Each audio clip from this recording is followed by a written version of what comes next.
Hop, c'est parti.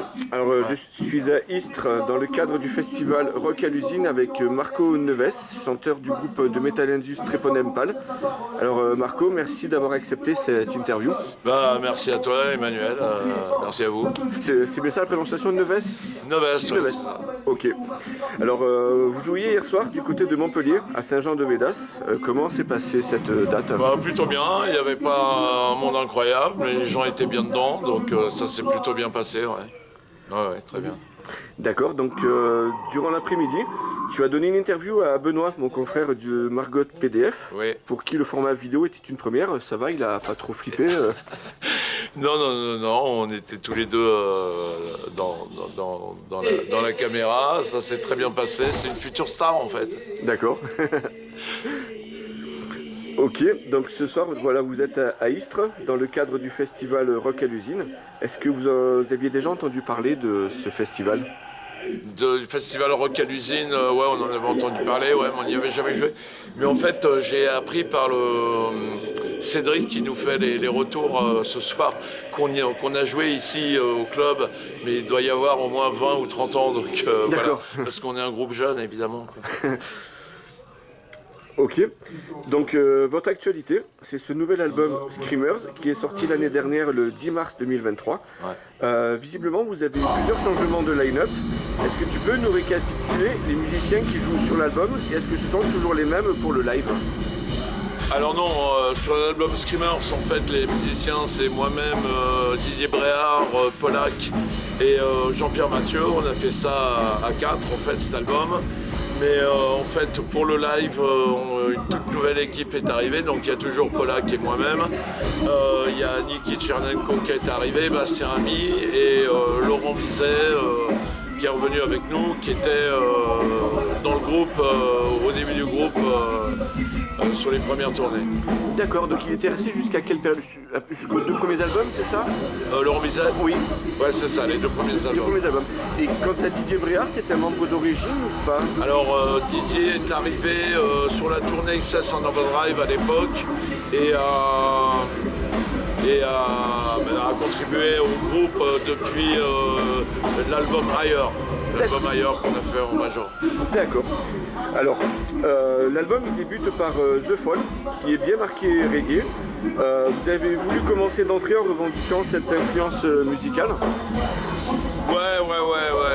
Bah, le reggae fait partie de ma culture, le reggae dub fait partie de ma culture depuis toujours. Donc là, le morceau n'est pas franchement reggae en lui-même, il y a un certain... voilà. Mais il y a des clins d'œil au reggae par les cuivres qu'on a utilisés, par les lyrics de ce côté Burn, Babylon Burn, voilà. Un clin d'œil au mouvement Rasta et à ce que ce Babylone représente dans le monde. Voilà, justement, question de novice, voilà, mais vous parlez de Babylone, justement. C'est quoi exactement pour le reggae? C'est la capitale de la fumette ou un truc comme ça, ou Babylone? Ah non, pas vraiment. Pas vraiment, d'accord. Non, Babylone, ça représente tout ce qui est l'État, la police, tout ce qui est répression. Voilà, c'est ça que ça représente Babylone. Donc Babylone, il n'y a pas que dans le reggae qu'on l'utilise. Babylone, ouais, ça représente tout ce que je viens de te dire, quoi. La répression, la police, les dictatures. Voilà, c'est un sens assez large. En fait. Ok. Donc il y a 3 clips qui sont tirés de l'album, The Fall, Too Late et Screamers. Est-ce que tu peux nous en toucher un mot? Je n'ai pas entendu. Excuse-moi, mais... Je la recommence. Donc il y a 3 clips qui sont tirés de l'album, Oui. The Fall, Too Late et Screamers. Ouais. Est-ce que tu peux nous toucher un mot sur ces clips? Oui, en fait, le tout premier, c'était le clip de Screamers. Qui est un appel, une forme d'appel à la rébellion, représentant un peu toutes les tendances qui ont besoin d'être représentées, à savoir qu'on soit de toutes les couleurs de peau et de toute orientation sexuelle. Et voilà, en général, donc ça représente cet appel à la rébellion quelque part. Ensuite, Too Late, c'est un morceau beaucoup plus intimiste qui est une tranche de vie, de ma vie quelque part, que j'ai vécu, qui est un morceau plus industriel quelque part, beaucoup plus dark. Voilà, et puis The Fall est arrivé, mais The Fall, je viens de t'en parler, voilà. Ok. Donc ce concept avec les nez de cochon sur le morceau Screamers, c'est quoi l'idée? Le concept avec les nez de cochon dans le clip de Screamers? Le nez de cochon, ok. Le nez de cochon, en fait, c'est un truc américain qui vient des États-Unis. Ce qu'on appelle, c'est les flics, qu'on appelle les pigs. D'accord. Voilà. Et donc, les pigs, ça peut être, comme on le voit dans la vidéo Screamers, un flic qu'on voit à un moment, et puis aussi un prêtre. Ok. Donc, remontons un petit peu dans le temps. Au tout départ, quelles ont été tes toutes premières influences musicales? Et est-ce que tu as pratiqué des instruments en dehors du chant? Alors non, pas vraiment. J'ai joué un peu de guitare quand j'étais petit, mais bon, voilà. Alors mes influences, elles sont larges. Moi, j'ai grandi avec du rock and roll dès le début à partir de 72-73, 1972-73. J'avais mes grands-parents qui recevaient les chaînes anglaises à Calais, donc je découvrais tout ce qui était rock'n'roll qui arrivait. Et puis j'écoutais aussi Deep Purple, tout ce qu'il y avait, Pink Floyd, Kiss pendant un moment. Voilà, jusqu'à 77 en fait. Et quand en 77 le punk est arrivé, là j'ai brillé. Ça a été une révélation pour moi et une révélation de ce que le punk amenait, c'est-à-dire que les années qui ont suivi le mouvement punk a amené plusieurs tendances, à savoir le dark, le goth rock, la naissance du hardcore punk, l'anarcho-punk, par la suite la fusion entre le metal et le hardcore. Metallica étaient les premiers à porter les t-shirts de Discharge par exemple à l'époque. Les Misfits aussi, oui. Les Misfits, voilà, donc ça a été, oui, le punk fait vraiment partie de mes influences, c'est clair.